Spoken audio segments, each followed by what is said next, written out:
Hello मित्रों, आप सबका आज फिर से अपने चैनल पर स्वागत करते हैं। और आज बात करेंगे हायर एजुकेशन में क्या व्यवस्था में गड़बड़ी हुई है, कैसी व्यवस्था चल रही है, शिक्षक छात्र के अनुपात क्या हैं और शिक्षा का स्तर अगर गिर रहा है तो उसके क्या कारण हैं, सरकार क्या क्या उपाय कर रही है और इसके क्या क्या सुखद परिणाम और अच्छा जो सुकून देने वाला पल है, ऐसा क्या क्या फल मिल रहा है और ऐसा क्या नुकसान देने वाला कार्यक्रम चल रहा है, उन सब पर गंभीरतापूर्वक विचार करेंगे और आपके सामने प्रस्तुत करेंगे बेबाक आंसर जो आप सबके लिए बहुत ही उपयोगी होगा। तो सारी बात को करने के पहले हम आप सबसे रिक्वेस्ट करेंगे कि जो चैनल पर पहली बार आए हैं कृपया करके हमारे चैनल को जाते जाते सब्सक्राइब कर लेंगे, बेल आइकन दबा लेंगे ताकि अगली बार भी आपको अच्छी सूचनाएं ज़रूर मिले और आप हमारे पास दोबारा आएँ। तो सबसे पहले ये पहला कटिंग है, शिक्षक छात्र कितनी कक्षाओं में भाग ले रहे हैं, इसका ऑनलाइन रिपोर्ट भेजे बीबी। यानी कि ये बिहार का खबर है।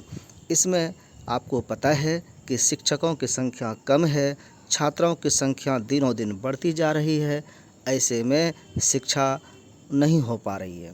शिक्षक चाह करके भी पढ़ा नहीं पा रहे हैं। शिक्षक अगर चाहें भी तो पढ़ा नहीं सकते हैं क्योंकि छात्रों की संख्या औकात से ज़्यादा है और आज के समय में छात्र क्लास करने भी नहीं आते हैं।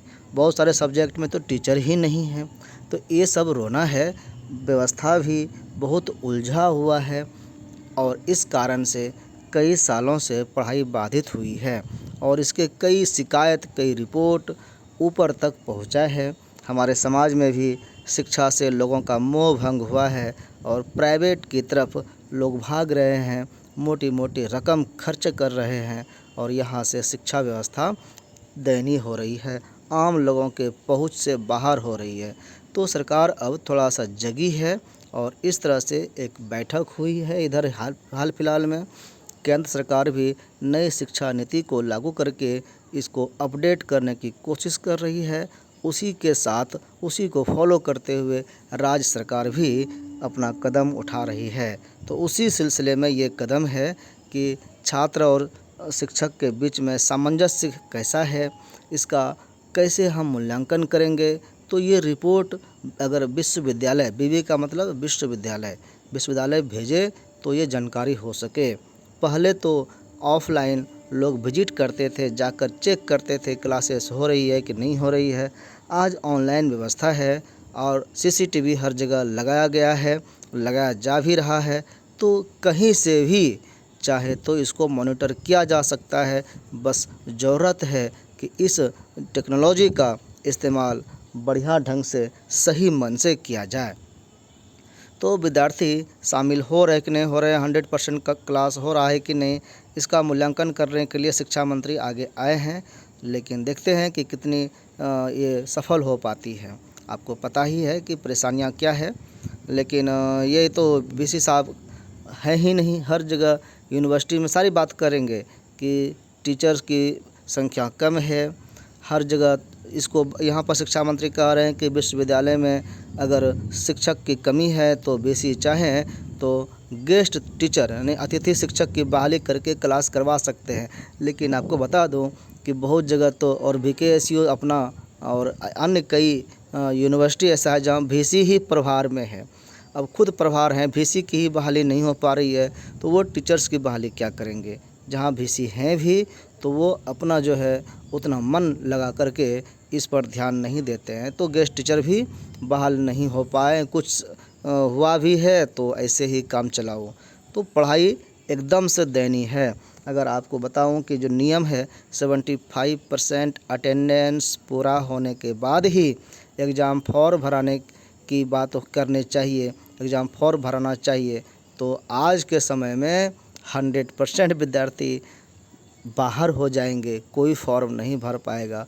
और ऐसी स्थिति में आज बिना अटेंडेंस के भी सबको फॉर्म भरने का मौका मिल रहा है और इसी कारण से कोई पढ़ नहीं रहा है। इसमें कई बात आपको यहाँ पर देखने को मिलेगी। और भी खबर लंबी है, बहुत सारी खबर है, इसलिए हम विशेष करके लाइन बाय लाइन नहीं पढ़ते हैं। आपको पता है कि अभी बीच में कोरोना का सेशन रहा है, ये पढ़ाई और जीवन को प्रभावित भी किया है। तो ऐसे में सेशन जो पहले से लेट चल रहा था और अब वो नॉर्मल होने की कोशिश कर रहा था, वो और पिछड़ गया। तो किसी किसी कोर्स में 1 साल, किसी में 2 साल तक की देरी हो गई है, विलम्ब हो गया है। हमारे यहाँ अभी BKSU में 18-21 सत्र का पार्ट 3 का एग्ज़ाम हुआ है, जो पिछले साल होकर रिजल्ट हो जाने चाहिए थे, तो 1 साल विलम्ब हो गया। PG में 2 साल विलम्ब चल रहा है।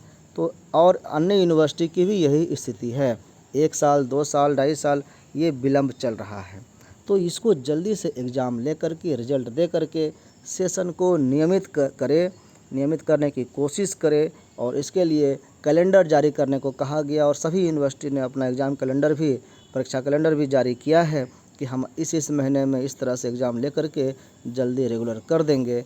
और इसी साल का समय दिया गया था, लेकिन फिर जो है उसको आगे भी दिया और जून जो अगले साल 2023 है, उस समय तक कहा गया है कि आप अपना सत्र नियमित कर लें, यानी कि सारे पेंडिंग परीक्षाएं ले लीजिए और रेगुलर बेस पे क्लास शुरू कर लीजिए टाइम पर, और फिर तब क्लासेस पर ध्यान दिया जाएगा।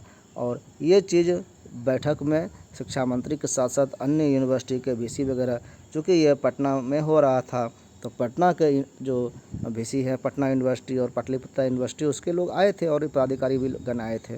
तो उन लोगों ने ये बातें रखी। नैक मूल्यांकन हर संस्थान का होता है, इससे उनकी रैंकिंग होती है, इस पर भी बात करेंगे आगे। आपको बता दूं कि विद्यार्थी देखिए पढ़ना नहीं चाह रहा है, विद्यार्थी लाभ नहीं ले रहा है, विद्यार्थी टीचर्स पर भी दबाव नहीं दे पा रहे हैं पढ़ने के लिए, और कई कारण हैं इसके बीच में। और इसका एक एग्जाम्पल आपके सामने ये है कि एक B.Ed का एग्ज़ाम हो रहा था आरा में, और गोपनीय सूचना मिलने पर DM साहब ने औचक निरीक्षण किया और 80 मोबाइल पकड़े गए और छात्रों को निष्कासित करना पड़ा। सभी छात्रों के पास मोबाइल थे, कॉपी था, सब लोग चीट कर रहे थे। तो ये स्थिति अगर हर एक एग्ज़ाम सेंटर पर चेक किया जाए तो लगभग यही स्थिति रहती है। और इस स्थिति में हम शिक्षा का क्या अलख जगाएंगे, शिक्षा की क्या उम्मीद करेंगे कि बिहार में शिक्षा अच्छी होगी या बिगड़ेगी। ऐसे विद्यार्थी जो नकल करके पास होंगे, वो कैसे शिक्षा का महत्व समझेंगे, दूसरों को कैसे समझाएंगे, उनमें बेहतर क्वालिटी कैसे आएगी। पढ़ना आवश्यक है, मेहनत परिश्रम करना आवश्यक है, सफल होना एक चुनौतीपूर्ण कार्य होना चाहिए, ताकि हम लड़ करके संघर्ष करके जीतते हैं तो एक विजय गौरव हमको महसूस होता है। सहज ही सब कुछ मिल जाए तो वो सिर्फ डिग्री खरीदना हुआ, पैसे दे करके खरीदना, उसमें कोई जीत या हार का आपको अनुभव ही नहीं होगा। विद्यार्थी फेल करते भी हैं और असफल होना कोई पाप नहीं होता है, उससे असफलता से भी बहुत कुछ सीखा जाता है। आज के समय में वो तो है ही नहीं, और ये कारण है कि संघर्ष नहीं है, पढ़ाई नहीं हो रही है, चोरी करना पड़ रहा है। चोरी करने के लिए भी अब यहाँ ज़बरदस्ती है। आप देखें इसका हेडिंग क्या है, नकल की छूट नहीं। अगले दिन जब इसकी कोशिश की गई कि नकल नहीं हो, सभी विद्यार्थियों को फ्रिस्किंग किया गया, गेट पर ही मोबाइल, चीट जो भी है जांच करके अंदर घुसाने की बात जब आई तो विद्यार्थियों ने हंगामा कर दिया। विद्यार्थियों ने कहा कि अगर हमको मोबाइल लेके अंदर जाने नहीं दीजिएगा, गैस पर लेकर अंदर जाने नहीं दीजिएगा, तो हम एग्ज़ाम नहीं देंगे, परीक्षा का बहिष्कार करेंगे। और विद्यार्थियों ने बहिष्कार किया। यूनिवर्सिटी को परीक्षा सस्पेंड करना पड़ा, उस दिन पोस्टपोन करना पड़ा। अब बाद में ली जाएगी, अब कैसे ली जाएगी ये भविष्य जानता है। यहाँ पर व्यवस्था में भी दोष है कि प्रशासन का सहयोग मिलता ही नहीं है। अब सिर्फ शिक्षक अकेले क्या करे, हज़ारों विद्यार्थी के बीच में प्रिंसिपल, शिक्षक मिल कर के अगर चाहे तो आपका विद्यार्थी वो गुरु और शिष्य के संबंध को नहीं समझ रहा है, क्योंकि उसने पढ़ा नहीं है। ऐसे में उसको चोरी करने से रोकना या उसके मनमर्जी के खिलाफ आना, इसका मतलब है सीधे सीधे दुश्मनी करना, पर्सनल दुश्मनी। कॉलेज प्रशासन क्या करेगा, मजबूरी उसकी ये है कि कॉलेज से बाहर जाने पर शिक्षकों की पिटाई भी संभव है और हो रही है। इसके भी आपको अखबारों में घटनाएं दिन प्रतिदिन देखने को मिलेगी। और इसमें प्रशासन का सहयोग नहीं होना दुर्भाग्यपूर्ण है। अगर प्रशासन सहयोग करता तो ये स्थिति नहीं होती। लेकिन देख लीजिएगा कि आगे क्या होता है। हम सब इसके भुक्तभोगी हैं। हम गलत समाज संदेश दे रहे हैं। समाज को गलत संदेश देने का मतलब है कि गलत समाज ही हम तैयार कर रहे हैं। यही विद्यार्थी कल का नागरिक है, और अब जब खुद चोर होंगे तो अपने बच्चों को कैसे बेहतर बनाने की शिक्षा दे पाएंगे? कॉन्फिडेंस ही नहीं आएगा। अब शिक्षा विभाग चाह रहा है कि औचक निरीक्षण करके विश्वविद्यालयों की, कॉलेजों की स्थिति को ठीक किया जाए, लेकिन ऐसा प्रयास पहले भी हुआ है। बता दें कि ये उच्च अधिकारी जो बनते हैं, इनको जब पावर दिया जाता है कि आप फला यूनिवर्सिटी को जाइए चेक करने, तो ये जाते तो हैं शिक्षा व्यवस्था को चेक करने, लेकिन इनके साथ देखिएगा यहाँ पे लिखा हुआ भी है कि शैक्षणिक, प्रशासनिक और वित्तीय स्थिति जांच लें। रास्ते में जितने कॉलेज पढ़ेंगे उसको जांचना है। अब यहाँ पर शैक्षणिक स्थिति को जांचेंगे अगर, तो शिक्षक और छात्रों की उपस्थिति को देख करके उसको माहौल सही करने का प्रयास करना चाहिए। इससे पॉजिटिव संदेश जाएगा। ये कम होता है, प्रशासनिक हनक दिखाने की कोशिश होती है, वित्तीय स्थिति देखा जाता है, फाइनेंस में पैसे में थोड़ी सी गड़बड़ी होती है, तो पदाधिकारियों का उस पर ध्यान जाता है। और ध्यान इसलिए जाता है कि उसमें कुछ न कुछ फॉल्ट मिले, और उस फॉल्ट को दिखा करके फिर कुछ मोटी रकम ऐंठा जा सके। यानी कि ये पदाधिकारी भी कुछ कमाने के लिए ही जाते हैं, इनको शिक्षा से कोई मतलब नहीं रहता है। यही तो हम पिछले दिनों कल परसों लाइव में भी हम बहुत ज़्यादा बोल दिए थे ऐसे, लेकिन वो मेरा पर्सनल विचार था, और यहाँ भी हम अपना ही बात कर रहे हैं कि शिक्षा व्यवस्था में जितने पदाधिकारी बनाए जाते हैं, पदाधिकारी जिस उद्देश्य से बनाते हैं वो अपना काम कम करते हैं उस काम को, बल्कि करते क्या हैं, उस जगह से कमाई की ओर ध्यान देते हैं, कैसे कैसे उससे अपना पैसा बनाया जाए। जनहित तो होता ही नहीं है, चाहे वो लोअर एजुकेशन में हो या हायर एजुकेशन में, दोनों जगह शिक्षा में गिरावट का यही तंत्र जिम्मेदार है। जितने पदाधिकारी हर एक के ऊपर दूसरा, दूसरे के ऊपर तीसरा, तीसरे के ऊपर चौथा, इस तरह से 8-10 पदाधिकारियों की जो कड़ी है, वो सब अपने पद पर जाने के लिए मोटी रकम दे करके भी आते हैं और मोटी रकम वसूलते भी हैं। नीचे तक कोई पहुंचता ही नहीं है, छात्र तक जाने की ज़रूरत ही महसूस नहीं करते हैं। आप किसी ग्रामीण इलाके में स्कूल में चल जाएंगे तो आपको कुछ कहने की, पूछने की ज़रूरत ही नहीं पड़ेगी। कॉलेज में जाएंगे वही स्थिति है। ये बहुत ही दयनीय स्थिति है। और यहाँ पर आपको बता दूं कि अभी प्रोफेसर ललन कुमार जो है मुजफ्फरपुर के नीतीश्वर कॉलेज के, इन्होंने इस पर सवाल उठाया था कि छात्रों की उपस्थिति नगण्य है। पढ़ने वाले छात्रों की उपस्थिति, यानी कि कॉलेज तो छात्र आते हैं, एडमिशन कराते हैं, रजिस्ट्रेशन कराते हैं, एग्ज़ाम फॉर्म भरते हैं, एग्ज़ाम देते हैं, रिज़ल्ट लेने के लिए सर्टिफिकेट लेने आते हैं, टीसी लेने आते हैं, पढ़ने कोई नहीं आते। और भले ही उनकी बात बन जाए मजाक, लेकिन शिक्षा की जो बात उसने कही वो 100% सही है। हम सब एक क्लर्क और कर्मचारी बन कर के रह गए। बहुत सारे लोग कहते भी हैं कि आप लोग शिक्षक हैं, लेकिन शिक्षक हो कर के पढ़ाते नहीं हैं। शिक्षक को पढ़ाने से ज़्यादा दूसरे कामों में उलझा दिया जाता है। कैसे क्या होगा? अब एक आदमी मशीन तो है नहीं। आपको हर जगह शिक्षक हो, कुलपति हो, प्रिंसिपल हो, कर्मचारी हो, हर जगह उसकी संख्या कम से कम हो गई है। आधे से अधिक रिटायर्ड कर गए हैं, उस जगह को भरा ही नहीं जा रहा है। कितना बचत लोग कहते हैं। यहाँ पर अखबारों में आपको देखने को मिलेगा कि सरकार जो है शिक्षा पर इतने खर्च कर रही है। भाई खर्च कहाँ कर रहा है? वेतन, पेंशन पर। अरे भाई जब शिक्षक है ही नहीं, सारे जितना पद सैंक्शन है उतना टीचर ही नहीं है, 100 टीचर चाहिए, आप 10 टीचर से काम चला रहे हैं, तो कितने खर्च कर रहे हैं? आप पैसे से आंक रहे हैं। इसका मतलब आप चाहते हैं मुफ्त शिक्षा मिले। भाई मुफ्त शिक्षा आप नहीं चाहते हैं, आप चाहते हैं कि सरकारी कॉलेज, यूनिवर्सिटी ऐसे ही किसी तरह से दिन काटते रहे, ताकि विद्यार्थियों को, देखिए गरीब विद्यार्थी ही ऐसे कॉलेज यूनिवर्सिटी में पढ़ते हैं। पैसे वाले तो फिर प्राइवेट संस्थान में चल जाते हैं और वो प्राइवेट संस्थान कमाते रहे। यानी कि विद्यार्थियों की भलाई कहाँ है, मेरिटोरियस स्टूडेंट का जीना कहाँ मुहाल हो पा रहा है। वो तो मेरिट वाले स्टूडेंट जरूरी नहीं कि अमीर भी हो, वो गरीबों में भी होता है, और वैसे स्टूडेंट कॉलेज में आकर के ही अपना भविष्य बनाते हैं, लेकिन उनको जाने ही नहीं दिया जाएगा। और ऐसे कॉलेज में आएंगे जहाँ पढ़ाई ही नहीं हो रही है, तो उनकी मेरिट जो है वो मेधा क्या होगी, कुंद हो जाएगी, सुस्त हो जाएगी, सो जाएगी। हम अपनी प्रतिभा को खो रहे हैं। ये चीज़ आपको यहाँ भी दिख रहा है। देखिए कि कहीं कुलपति नहीं है तो कहीं एक ही कुलपति है, और कई कॉलेज को, कई यूनिवर्सिटी को संभाल रहे हैं प्रभार में। किसी कॉलेज में 2-2 प्रिंसिपल का दावा हो रहा है, प्रिंसिपल अपने में लड़ रहे हैं। कैसे काम चलेगा, कौन ढंग से करेगा। विलम्ब से चल रहे हैं सत्र, परीक्षा भी देर सवेर हो रही है। परीक्षा हो रही है तो बहुत जगह कॉपी ही शॉर्ट कर गया है। परीक्षा हो गई तो रिजल्ट ही बहुत विलम्ब से हो रहा है। रिजल्ट दे दिया गया है तो मार्कशीट की छपाई ही नहीं हो पा रही है, मार्कशीट समय पर उपलब्ध नहीं कराया जा सक रहा है। तो कितनी समस्याएं हैं।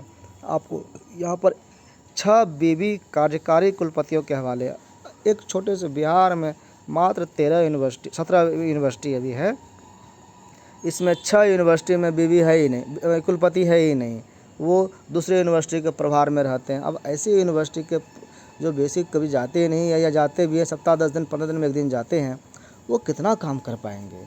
तो बहुत सारी फाइलें पेंडिंग रहती है। अभी उस पर भी एक आगे खबर दिखाएंगे कि अभी भागलपुर यूनिवर्सिटी की स्थिति है। FO पटना में रहते हैं, BC मुजफ्फरपुर में रहते हैं। उन कोई भी साइन कराने के लिए उनके पास जाना पड़ता है। जाने आने में TA DA में इतना खर्च हो रहा है जितना बच्चा नहीं, उससे ज़्यादा बड़ा झुंझुना उनके पीछे लगा दिया गया है। सत्र वगैरह इसी कारण से हमेशा चल रहा है पीछे। आगे जो सूचना है कि इसी साल अस्तित्व में आएगा उच्च शिक्षा। UGC के अकेले संभाल रही है पूरी हायर एजुकेशन को, और उनसे नहीं बन पड़ रहा है। इसलिए नए शिक्षा नीति में शिक्षा आयोग बनाने का बात किया गया है। और ये जब उच्च शिक्षा आयोग बनेगा तो इसमें UGC का भी काम आएगा। अखिल भारतीय तकनीकी शिक्षा परिषद जो AICTE है, राष्ट्रीय अध्यापक शिक्षा परिषद NCT है, इसका जगह ले लेगा। और ये फिर अलग अलग काम करेगा। पैसे वाला काम कोई अलग करेगा, पढ़ाने वाला कोई काम अलग करेगा। इस तरह से सिलेबस तैयार करने का काम कोई अलग संस्था करेगा। इस तरह से काम बांटा जाएगा और इसको सही ढंग से लागू करने की बात हुई है, और ये मसौदा तैयार कर लिया गया है। इसको जो है अब इसमें रिसर्च फाउंडेशन भी, नेशनल रिसर्च फाउंडेशन NRF का गठन भी किया जाएगा, और विदेशी विश्वविद्यालय जो है, जो फॉरेन कंट्री के यूनिवर्सिटी हैं, उसको भी यहाँ पर कैंपस में जगह दिया जाएगा, ताकि वो भी अपना अनुभव और अपने यहाँ का रूल लागू कर सके, ताकि यहाँ की यूनिवर्सिटी कुछ तो सीखे एडवांस होने का, कुछ तो उसमें जज्बा तैयार हो। अब इससे संबंधित जो भी कानून लागू करना होगा, इसको संसद से ही पास करना पड़ता है। तो ये विधेयक संभवतः मानसून सत्र में ही पेश किया जा सकता है, और इस तरह से जब ये पेश होगा और इस पर मुहर लगेगा, पास हो जाएगा, तो इस तरह का फाउंडेशन पब्लिक में जोन में आ जाएगा। कानून के रूप में होने पर ये एक्टिंग भी हो जाएगा। आपको बता दूं कि अभी वर्तमान में जितने भी हैं कॉलेज, विश्वविद्यालय, इनका रैंकिंग अभी तक सही से नहीं हो पाया। इसकी क्या स्थिति है, आप अगर 10 विद्यार्थी है उसका तुलना करना चाहें तो उसका नंबर के आधार पर कर सकते हैं। उनको एग्ज़ाम लेकर के जांच सकते हैं उनका क्या स्थिति है। इससे पता चल जाएगा कि कौन तेज़ है, कौन कम तेज़ है। जो फर्स्ट आ रहा है, टॉप 10 अगर रखते हैं, तो इसमें जो 10th नंबर पर रहेगा उन पर थोड़ा सा फोकस करना है, क्योंकि वो कमज़ोर है, उनको आगे बढ़ाने के लिए पैसे दिए जाएंगे। तो इस तरह से रैंकिंग की व्यवस्था की गई है। नैक, आप ग्रेडिंग का बात सुने होंगे, तो नैक कराने के लिए भी जो आवश्यकता है, मिनिमम एलिजिबिलिटी है, वो भी कॉलेज यूनिवर्सिटी पूरा नहीं कर पा रही है, और इस कारण से रैंकिंग नहीं करा पा रही है। तो ये सबसे आवश्यक चीज़ है, और ये नहीं करा पाया है। बिहार में भी बहुत पिछड़ा हुआ है। और एक NIRF होता है रैंकिंग, जो राष्ट्रीय संस्थागत रैंकिंग फ्रेमवर्क है, इसमें भी बिहार के तो यूनिवर्सिटी लोग भाग ही नहीं लेते हैं, क्योंकि जानते हैं कि हम जो इसके लिए आवश्यक चीज़ चाहिए वो हमारे पास है ही नहीं। कैसे उसमें भाग लेगा। अब आपको यहाँ पर दिखाते हैं कि एक LNMU जो है इन्होंने ही आवेदन दिया था और वो भी इसमें सिलेक्शन नहीं हो सके। आपको यहाँ पर आपको दिखेगा ये लिस्ट, आपको लिस्ट यहाँ पर दिख जाएगा कि कौन कौन यूनिवर्सिटी ने इन्होंने आवेदन किया था, रैंकिंग में जगह नहीं मिली, जगह ही नहीं मिला। कोई जितना लिस्ट उनका था उसमें से कहीं नहीं आया। आप सोच लीजिए कि हमारी स्थिति क्या है। AN college Patna, CM college Darbhanga, central university south Bihar जो है, हमने इस पर भी वीडियो बनाया था, गए भी थे। और LNMU Darbhanga, Nav Nalanda Mahavihara Nalanda, RD&DJ college Munger, college of commerce arts and science Patna, Jagjivan college Ara, Patna women's college Patna, Chanakya Rashtriya Vidhi विवि पटना, इन लोगों ने आवेदन किया था लेकिन इनका लिस्ट में कहीं नाम ही नहीं आया। और मेडिकल कोटे में एम्स और IGIMS पटना का जो 2 हॉस्पिटल है, इन्होंने आवेदन दिया था लेकिन ये भी नहीं आए। अब इसमें जो रैंकिंग में शामिल हो जाता है उनको उसके हिसाब से जब रैंक देखा जाता है कि किनको क्या मदद चाहिए, उस हिसाब से उनको मदद दी जाती है। अगर रैंकिंग में भाग ही नहीं लेगा तो क्या पता कि ऐसे यूनिवर्सिटी है भी या नहीं है, तो फिर उसको मुश्किल है, कुछ लाभ जल्दी से नहीं मिलेगा, तो पिछड़ जाएगा। तत्काल में पिछड़ने का कारण क्या है कि कॉलेजों में शिक्षकों की भारी कमी है। विश्वविद्यालय का सत्र नियमित है ही नहीं, ना टाइम पर यहाँ एडमिशन होता है, ना टाइम पर एग्ज़ाम होता है, ना रिजल्ट आता है।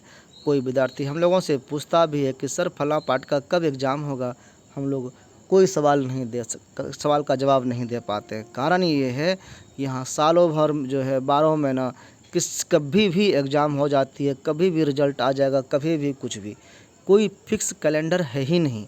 और ये सबसे बड़ा इसकी दुर्गति होने का कारण है, पिछड़ा होने का कारण है। शोध गुणवत्ता की भी कमी है। यहाँ पर लोग शोध करना चाहता ही नहीं है, रिसर्च करना नहीं चाहता है, कुछ खोजना नहीं चाहता। अरे भाई कुछ खोजेंगे, कुछ नया करने के लिए दिमाग की ज़रूरत है, समझने की ज़रूरत है। हमारे पास मेरिट है लेकिन उसका हम उपयोग नहीं कर पाते हैं। और क्यों नहीं कर पाते हैं? क्योंकि हम चोरी करके छाप करके लिखना चाहते हैं। रिसर्च में भी चोरी छपाई करेंगे तो नया चीज़ कैसे खोज पाएंगे? कट कॉपी पेस्ट होगा, इससे हम समाज का भला नहीं कर सकेंगे। अगर आप सोचते हैं कि न्यूटन, आइंस्टीन ये सब भी कॉपी करके काम करते, चोरी करके, तो क्या वो समाज को नया चीज़ दे पाते? एकदम से नहीं दे पाते। और इस कारण से हम लोगों को भी ये समझना चाहिए कि अपने मेरिट का इस्तेमाल करें और कुछ नया समाज को दें। यहाँ पर पढ़ाई की स्थिति बेकार और गए गुजरी होने का एक कारण ये भी है कि छात्रावास की सुविधा का अभाव है। अरे कॉलेज में पढ़ाई करना है, शिक्षक वहाँ पर रहें, टीचर रहें, तब तो पढ़ाई होगी।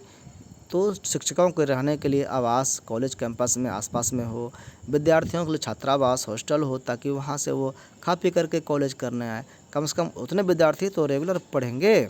लेकिन ना शिक्षकों के रहने के लिए जगह है, ना छात्रों के लिए। शिक्षक 100 किलोमीटर दूर से आएंगे, छात्र कभी आएंगे कभी नहीं आएंगे। ऐसे में शिक्षक छात्र मिल ही नहीं पाते हैं, तो शिक्षा का प्रचार प्रसार कैसे होगा? शिक्षा की गंगा कैसे बहेगी? कई कॉलेज बीवी में तो भवन का ही अभाव है। अरे भाई विद्यार्थी का जितना एडमिशन लिया है उतना विद्यार्थी को बैठने का जगह ही नहीं है, तो विद्यार्थी बुला के भी कहाँ बैठाएगा, कहाँ पढ़ाएगा? बहुत सारे ऐसे रोल मॉडल के रूप में दिखते भी हैं कि पेड़ के नीचे पढ़ा करके, झोपड़पट्टी में पढ़ा करके लोग आश्रम चला रहे हैं, लेकिन ये हकीकत में बहुत कम ही ऐसे आदर्श हो पाते हैं। हायर एजुकेशन का स्टैंडर्ड बहुत ही लो है। ये चूँकि खबर राजस्थान का है, जिसमें सबसे ज़्यादा 94 यूनिवर्सिटी, हमारे बिहार में अभी 17 यूनिवर्सिटी हैं, जिसमें कई नए नए यूनिवर्सिटी बने हैं, 12-13 गो 10 गो था पहले, लेकिन ये राजस्थान में 94 यूनिवर्सिटी है। फिर भी नैक ग्रेडेड जो है मात्र 16 यूनिवर्सिटी ही है। वहाँ भी पिछड़ापन का आप देख लीजिए कितना % लोग नैक करा पाए हैं, और उसमें भी सरकारी सिर्फ एक ही है। यहाँ पर सालाना 6000 PhD हो रही है, हर साल 6000 डॉक्टर्स बन रहे हैं, PhD रिसर्च कर रहे हैं, लेकिन नया कुछ भी निकल कर नहीं आ रहा है। ये एक रोना है, ये सही स्थिति नहीं है। यहाँ पर आपको बता दूं कि आप रैंकिंग अगर नहीं क्या कराएंगे यूनिवर्सिटी का, कॉलेज का, तो वहाँ से पास आउट विद्यार्थी का भी रैंकिंग लो रहेगा, उसको भी लाभ कम मिलेगा। इसका सीधा उदाहरण आप यहाँ पर देख सकते हैं। प्रोफेसर की बहाली हो या और कुछ, यहाँ पर आप देख लीजिए क्या स्थिति है। जो पीएचडी किए रहेंगे असिस्टेंट प्रोफेसर बनने के लिए, जब वो आवेदन देंगे तो पीएचडी पर 30 अंक दिया जाता है। ये तो आपने सुना होगा, अभी यहाँ बिहार में भी बहाली चल रही है, इसमें भी लोगों ने पिछले साल फॉर्म भरा है। लेकिन 30 नंबर ये हाईएस्ट नंबर है, सबको 30 नंबर नहीं मिलेगा। इसमें कैसे ग्रेड है देख लीजिए। इसके अनुसार क्या गया है, ये झारखंड का एक खबर है और ये पूरे देश में लागू हो जाएगा धीरे धीरे, ये मान कर चलिए। झारखंड ने क्या किया है कि जिस यूनिवर्सिटी का ग्रेड A1 A+ है या A++ है, वहाँ से उस यूनिवर्सिटी से जो पीएचडी करने वाले स्टूडेंट होंगे उनको 30 अंक मिलेगा। जो यूनिवर्सिटी ए होगा या B++ ग्रेड से ग्रेडेड रहेगा, नेक का उसको ये ग्रेड मिला रहेगा, तो वहाँ से पीएचडी करने वाले को मात्र 15 ही नंबर मिलेंगे। यानी कि A+ या A++ रहेगा तब 30, ए या B++ है तो मात्र 15। और बिना नैक ग्रेडिंग वाला यूनिवर्सिटी अगर आपका है जहाँ से आपने पीएचडी किया है, हमारा VKSU भी नैक ग्रेड नहीं है, तो यहाँ से पीएचडी करने का मतलब क्या हुआ कि सिर्फ 5 अंक दिए जाएंगे। आप सोच लीजिए, एक साथ एक ही मेधा अंक वाले 2 विद्यार्थी होंगे और दोनों पीएचडी किए रहेंगे। कोई A+ यूनिवर्सिटी से अगर पीएचडी करके आया है और आप बिना नैक ग्रेड वाले यूनिवर्सिटी से पीएचडी किए रहेंगे, दोनों के नाम में डॉक्टर लगा रहेगा, लेकिन 25 अंक का फ़र्क होगा। उसको 30 मिलेगा, आपको 5 अंक ही मिलेंगे। 25 अंक का डिफरेंस आप कैसे भर पाएंगे? यानी कि सीधा सीधा सिलेक्शन उस ए ग्रेड या A++ ग्रेड या हायर रैंकिंग वाले का ही होगा, लोअर रैंकिंग वाले का सिलेक्शन नहीं होगा। यानी कि इसका असर जो है यूनिवर्सिटी के पदाधिकारियों, टीचर, नॉन टीचिंग कर्मचारियों को तो होगा ही, उनको सैलरी या फिर उनके यहाँ जो डेवलपमेंट का फंड आता है उस पर तो प्रभाव पड़ेगा ही। उसके साथ ही उसके जो विद्यार्थी पास आउट होंगे उसको भी जीवन भर इसका नुकसान झेलने को मिलेगा, देखने को मिलेगा। इसलिए शिक्षक संस्थानों का जो नए ग्रेडिंग नहीं होना है, ये बहुत चिंता की बात है और ये बहुत ही आवश्यक है कि ये जल्दी से हो जाए, तभी शिक्षा का स्तर अच्छा हो सकेगा। आपको बता दूं कि एक बेहतर प्रयास और ये शुभ खबर है कि ये चूँकि ये नई दिल्ली का है, आप DU में पढ़ना चाहते होंगे, हम सब की इच्छा होती है कि दिल्ली यूनिवर्सिटी में पढ़ें, लेकिन एडमिशन नहीं हो पाता। यहाँ पर एक बहुत ही अच्छा प्रयास किया गया है कि जो DU का दिल्ली यूनिवर्सिटी का विद्यार्थी नहीं भी है और यहाँ पढ़ना चाहता है, तो उसके लिए कुछ सर्टिफिकेट कार्यक्रम, कुछ कोर्स लागू किया गया है, चालू किया गया है। और वो कोर्स करने के लिए विद्यार्थी कहीं का भी हो सकता है, DU का होना जरूरी नहीं है। और वो विद्यार्थी ही नहीं, नौकरी वाले भी हो सकता है, बेरोजगार व्यक्ति भी हो सकता है, रिटायर्ड पर्सन भी हो सकते हैं। यानी कि उम्र की सीमा उसमें नहीं रहेगी। गृहिणी, घर का कामकाज करने वाले से लेकर के जो बैठे बेरोजगार हैं, वो भी इस तरह का कोर्स कर पाएंगे, अपने पसंदीदा कोर्स में एडमिशन कर पाएंगे। और इसके लिए जब उनको एक प्रमाण पत्र मिलेगा तो उनको जो नंबर मिलेगा, प्राप्तांक होगा, उसको उसके अकाउंट में ऐड कर दिया जाएगा। आपको पता है, बताया गया भी है पहले कि एकेडमिक क्रेडिट बैंक, ये जो है एकेडमिक बैंक ऑफ क्रेडिट, इसको ABC कहते हैं, नई शिक्षा नीति में ये लागू किया गया। जैसे कि आपका अकाउंट है तो अकाउंट में कितना पैसा है ये पता रहता है, आपको सेव होते जाएगा जितना पैसा जमा करते जाएंगे। इसी तरह से हर व्यक्ति का एक ABC अकाउंट रहेगा, उसमें उस व्यक्ति का प्राप्तांक वहाँ पर दिखा रहेगा, ऐड होते रहेगा। जितना आप पढ़ेंगे, कोर्स करते जाएंगे, हर सब्जेक्ट का एक नंबर वहाँ पर आपके पास उपलब्ध हो जाएगा। इसके बाद आप कहीं भी इंटरव्यू या कहीं भी जॉब में जाएंगे तो आप ABC अकाउंट का डिटेल्स देंगे तो वो पर्याप्त होगा। अलग अलग कोर्स ज़िंदगी भर में करते रहेंगे तो सबका मूल्यांकन वहाँ पर हो जाएगा। आधा आधा कोर्स भी अगर कहीं किए हैं तो वो भी एडेड रहेगा। तो इस तरह से ऐसे लोगों का जो DU के विद्यार्थी नहीं भी हैं उनको भी ये पढ़ने की सुविधा मिलेगी। तो अच्छी खबर है ये। और भी अच्छी खबर आपको एक बता दें कि जैसे ये जयपुर का है, MNIT यहाँ पर स्टूडेंट की सहूलियत के लिए यहाँ जितने भी रिसर्च हुए 3 साल में 281 शोध ग्रंथ हैं। इसके लिए ज्ञान गंगा पर सारे बुक और रिसर्च को पब्लिश किया जाता है ताकि विद्यार्थी कहीं से भी ऑनलाइन उसको देख सके, उसको लोड कर सके, पढ़ सके, लाभ ले सके। हम लोगों के समय में पुस्तक जो है खरीदना ही पड़ता था, कोई उपाय नहीं था। बहुत सारी चीज़ हम लोग पढ़ नहीं पाते थे क्योंकि हमारे पास उपलब्ध नहीं रहता था, पैसे नहीं होते थे। लेकिन आज के समय में वो समस्या नहीं है, पैसा नहीं भी है और इंटरनेट का सहारा आपके पास है, तो ई संसाधन, ई जो सोर्स है, रिसोर्स है, इसको आप लाभ ले सकते हैं, पीडीएफ डाउनलोड कर सकते हैं, डायरेक्ट वेबसाइट पर जा कर के पढ़ सकते हैं। तो ये जो है एक ई लाइब्रेरी के रूप में डेवलप किया गया है, यह भी पॉजिटिव खबर ही है। और भले ये हो सकता है कि व्यक्तिगत आईडी पासवर्ड वहाँ का मिला हो, उसके लिए कुछ चार्ज लिए जाएँ, लेकिन वो मिनिमम चार्ज होगा और उस पर लाभ बहुत ज़्यादा मिलेगा। एक देखिए जेंडर इक्वलिटी की बात करते हैं। महिलाओं के पिछड़े हुए स्थिति का हम लोग हमेशा चर्चा करते हैं, लेकिन ये जो आईआईएम है इसमें एडमिशन का स्थिति देखेंगे तो आपको दिखेगा कि जेंडर बैलेंस करने के लिए महिलाओं की संख्या बढ़ रही है, बढ़ा कर ले जा रही है। और एडमिशन जब महिलाओं के ज़्यादा होगी, वो ज़्यादा पास आउट होंगे, तो समाज में जेंडर इनइक्वलिटी जो है वो इक्वलिटी की ओर आगे बढ़ेगा। और ये डाटा है 21 से 22 में आप देखेंगे कि फीमेल का जो परसेंटेज है एडमिशन का, वो आगे बढ़ ही रहा है, आगे बढ़ रहा है। अब आईआईएम रायपुर में देखेंगे तो 62% जो है फीमेल है और 37% मात्र मेल है। आप परसेंटेज का ये दायरा आप देख करके समझ जाएंगे कि बहुत सारे संस्थान महिलाओं को आगे बढ़ाने के लिए कटिबद्ध है और प्रतिबद्ध है, काम कर भी रही है।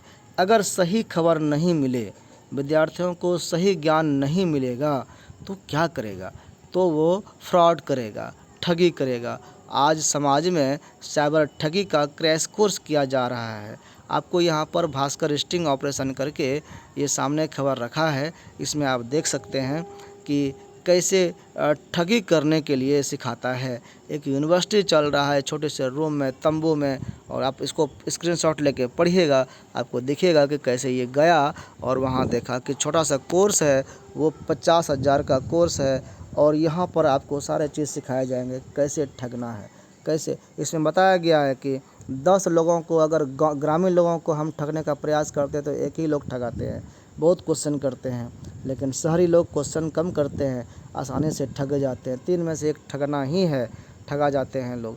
ऐसे ऐसे व्यवस्थाएं, ऐसी ऐसी टेक्निक आपको बताया जाएंगे कि जब आप बताएंगे, बोलेंगे, तो आम लोग आसानी से शिकार हो जाएंगे। क्योंकि हर व्यक्ति के मन में लोभ रहता है, चाहे लॉटरी का बात करे या पैसे लेने की बात। पैसे का लोभ जो हुआ तो अपना डिटेल्स दे देते हैं और इसी में वो नुकसान कर जाते हैं।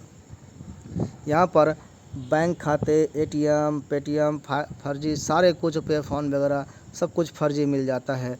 तो ये व्यवस्था बहुत ही दयनीय है। इसका कारण क्या है कि हम लोग अलर्ट नहीं हो रहे हैं, सही शिक्षा नहीं पा रहे हैं। इसी कारण से इस साइबर ठगी का कोर्स चलता है और हम लोग ही ठगे जाते हैं। आप प्रैक्टिकल की व्यवस्था देखेंगे, पढ़ाई की व्यवस्था की स्थिति देखेंगे, सरकार कितना खर्च कर रही है कि प्रैक्टिकल के लिए जो पैसे चाहिए, जो सामान खरीदना है, जैसे कि एक उदाहरण है ये, और ये उदाहरण हर जगह की स्थिति यही है। आप ये भागलपुर की पीजी विभाग का ये खबर है, जहाँ पर प्रैक्टिकल कराना हो, मान लीजिए जूलॉजी में, तो उसमें जीव जंतु चाहिए कि नहीं? केमिस्ट्री में प्रैक्टिकल कराना हो तो उसमें केमिकल चाहिए कि नहीं? जो उसकी आवश्यकता है उसको खरीदने तक के लिए पैसे उपलब्ध नहीं हो पाते हैं, तो प्रैक्टिकल कैसे होगा? कैसे विद्यार्थी सीखेंगे? और ये विद्यार्थियों को जो है मनोबल तोड़ने के लिए काफ़ी है, उसको अशिक्षित रखने का एक भरपूर प्रयास हो रहा है। उसी बीच में आप अगर अच्छे विद्यार्थी पास आउट होंगे, उनको सारे प्रैक्टिकल का नॉलेज दिया जाएगा, तो जानते हैं कि क्या करेगा वो, और भविष्य में बहुत आगे और समाज हित में काम कर सकता है। एक उदाहरण आपके सामने ये है कि हम पूरी दुनिया अभी प्लास्टिक के उपयोग से वाहवाही ले रहे थे कि प्लास्टिक हमने बनाया है, उपयोगी सामान हम लोग बना सकते हैं, लेकिन उसका नुकसान क्या हुआ कि प्लास्टिक नष्ट तो नहीं होता है, लेकिन नष्ट अपने तो नहीं होता है, लेकिन हमारे लिए प्रदूषण का कारण बन गया, क्योंकि हम लोग जब प्लास्टिक यूज करके फेंकते हैं तो वो कचरा ख़त्म होता ही नहीं है और वो मिट्टी में जाता है तो मिट्टी को पॉल्यूट कर देता है, जल में जाता है तो जल को पॉल्यूट कर देता है। आपको हाल फिलहाल में पिछले 2 साल पहले जो है पटना डूब गया था पानी में। कारण क्या था? कारण यही था कि प्लास्टिक, जो यूज्ड प्लास्टिक है, हम जब फेंकते हैं तो कचरे में जाता है, वो कचरा पानी में बह करके नाली में चला गया, नाली जाम हो गया, पानी निकल ही नहीं पाया। इस कारण से पटना डूबने की स्थिति में आ गया, बहुत सारे मोहल्ले डूब गए थे। तो ये प्लास्टिक बर्बाद तो हमारे यूज के लिए नहीं रहता है, लेकिन वो सड़ता ही नहीं है। तो इस कारण से ये खबर जो आपके सामने उपलब्ध है, ये स्टार्टअप के तहत इन्होंने काम किया और ये जो डिकम्पोज करने वाला प्लास्टिक जैसी थैली बनाई, प्लास्टिक जैसा टिकाऊ भी है और 180 दिन यानी 6 महीने में ये प्लास्टिक अगर फेंक देंगे तो खुद डिकम्पोज हो जाएगा, गल जाएगा और फिर ये नुकसान नहीं करेगा।